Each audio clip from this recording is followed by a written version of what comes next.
Check it out. This came out a couple hours ago from Newsweek. Bernie Sanders leads Iowa by 7 points in poll released on eve of caucus night. So again, the Iowa caucuses are tomorrow, and just more positive news for the Bernie Sanders campaign and the movement that he represents. The latest Emerson College poll released on Sunday evening shows Sanders leading the narrowing 2020 Democratic primary field with 28% of support from respondents in Iowa. Former VP Joe Biden followed him in second place with support from 21% of likely caucus goers, while former South Bend Mayor Pete Buttigieg and Senator Elizabeth Warren trailed behind in third and fourth with 15 and 14% respectively. And it should be noted, if the candidates don't receive at least 15% of the vote in this caucus, then they don't receive any delegates, I believe is how it works. Klobuchar with 11. Survey was conducted January 30th through February 2nd. 850 Iowans. Margin of error is roughly 3.3 percentage points. Let's see. So pretty interesting.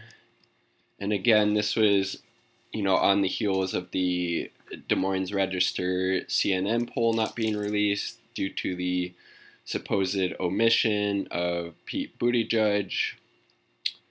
And let's see. Oh, and then, it's also, he's doing even better in New Hampshire, it looks like, that being Bernie Sanders. Well, at least from this other poll I said, it looks like he's ahead by Biden by 6 in New Hampshire. But I saw some other polls that showed Bernie up by like double digits, like 14 points. Let's see. If he could win in both states, he could be the first Democrat that was not an incumbent president to do so since John Kerry in 2004, said Christina Cliff, assistant professor of political science at Franklin Pierce University. Sanders told Iowan supporters on Sunday night that tomorrow's caucuses will mark the beginning of the end of Donald Trump. That's pretty cool.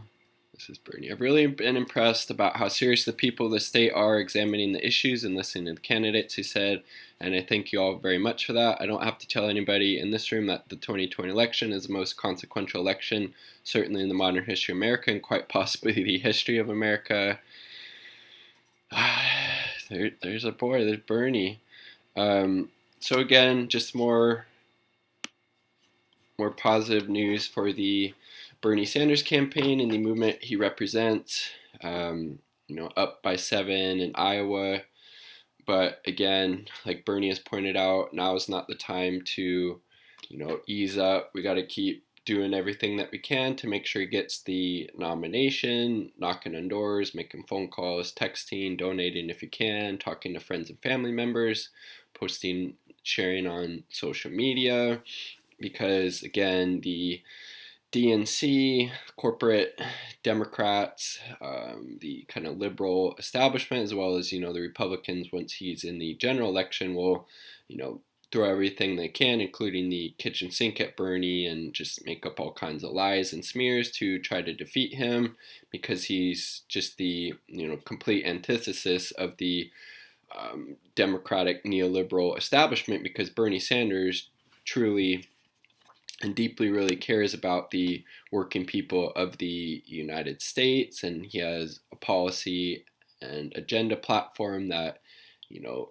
clearly lays that out with the support for things like Medicare for all, free college, a Green New Deal, legalizing marijuana, bringing the troops home, ending these endless wars, taxing Wall Street, reinstating a higher corporate tax rate, all of these things that benefit overwhelmingly the majority of the working people in the United States. Bernie Sanders supports, and he's the only candidate that I have complete faith in that he will, stand up and fight for those really important things that are desperately needed by people, such as Medicare for all. We won't have 30 to 45,000 people dying each year because they don't have access to health care, or 500,000 people going bankrupt each year because they can't, afford their medical bills and they get sick and they end up going bankrupt and losing their house and all these horrible things.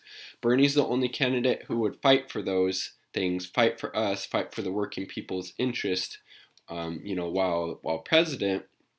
And again, he's the only one I have faith in doing that. And unless you're a part of the wealthy oligarchic owner class, then you're really doing yourself a disservice if you're not supporting Bernie Sanders. So again, let's keep up the momentum.